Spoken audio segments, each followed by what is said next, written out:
Après avoir exécuté le programme d'interruption proprement dit, le PIC doit restaurer les registres. Restaurer, c'est un label. Swap file status stamp W, ça veut dire inverser les deux quartés du registre status stamp et enregistrer le résultat dans le registre work. Voilà le registre status stamp. Si on inverse les deux quartés D1, ça va faire un T qu'on doit sauvegarder dans le registre work. Donc, work va passer de 0,1 à 1D. Vérification.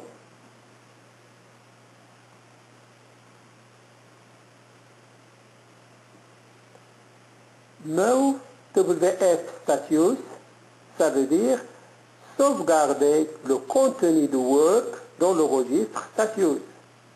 Donc, status va passer de 19 à 1D.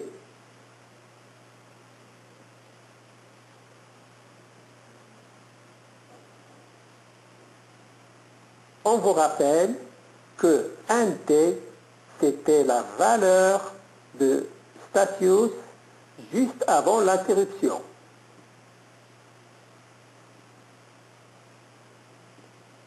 Swap file wtamp F, ça veut dire inverser les deux quartés du registre wtamp et enregistrer le résultat dans wtamp.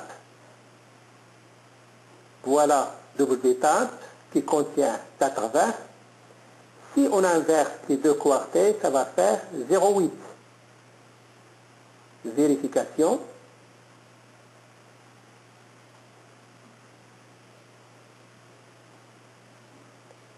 Swap file wtamp W, ça veut dire inverser les deux quartés de wtamp et sauvegarder le résultat dans le registre work. Voilà wtamp qui contient 0,8.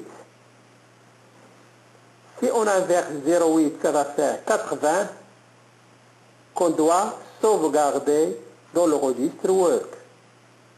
Donc, work va passer de 1T à 80. Vérification.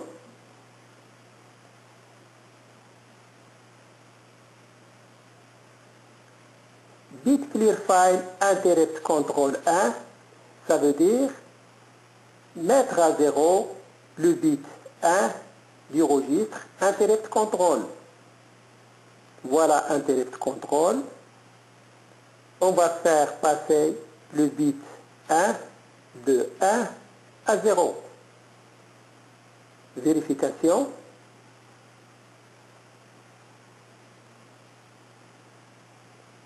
Le fait de mettre à 0 le bit 1 du registre interrupt control a pour conséquence d'effacer le flag qui indique l'origine de l'interruption.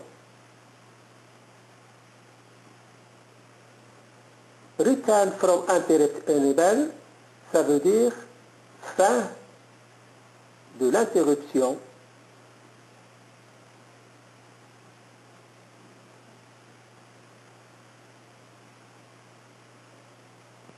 Et le programme principal reprend la main.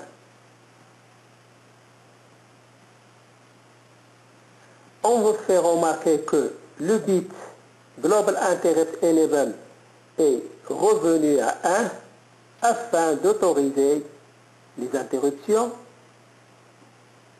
l'effacement du flag